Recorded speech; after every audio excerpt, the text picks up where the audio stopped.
is National Family Caregivers Month, and over 70% of Americans will require long-term care at some point in their life.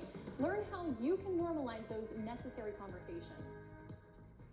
Search LNL for the all-new local news live stream. Local, trusted. This is KBTX News. November is National Family Caregivers Month, and it recognizes and honors the millions of unpaid family caregivers, often a spouse, parent, or child, and raises awareness about caregiving issues, educates communities, and increases support for caregivers.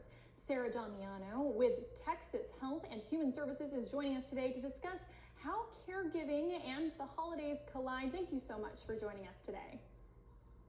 Thank you for having me. We so appreciate you being here. We want to start off, becoming a family caregiver can be a difficult adjustment. Can you talk to us about what factors to consider when planning for long-term care? Yeah, long-term care is such an important topic to think about, and oftentimes it's the family that's providing long-term care. So over 70% of Americans will require some sort of long-term care in their life, and this can be as during like a normal part of aging. It could be related to an accident, illness, an injury, or if you're living with a disability. So we would just want to normalize that and then be able to encourage people to start having these conversations to plan early. Long-term care can also be a confusing topic. So what it is any sort of support or services that you need to live independently. So help with bathing, grooming, toileting, transferring, dressing, eating, these type of tasks, and it can be provided in the home setting, community, or in a facility. So oftentimes families have to weigh the pros and cons of their family member getting care at home versus in a facility. What type of people benefit from each type of care?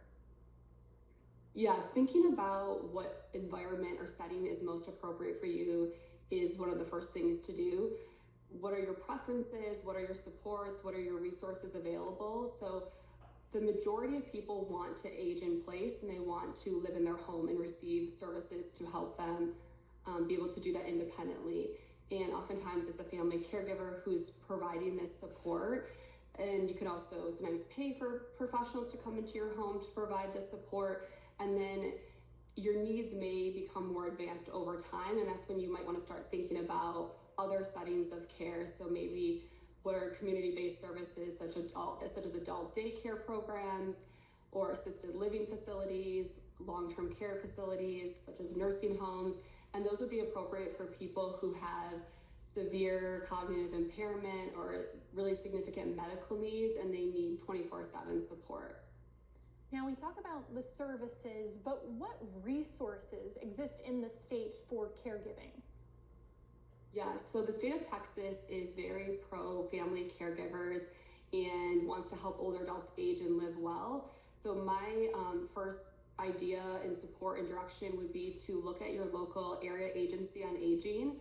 They're in every city and county across the state, as well as aging and disability resource centers.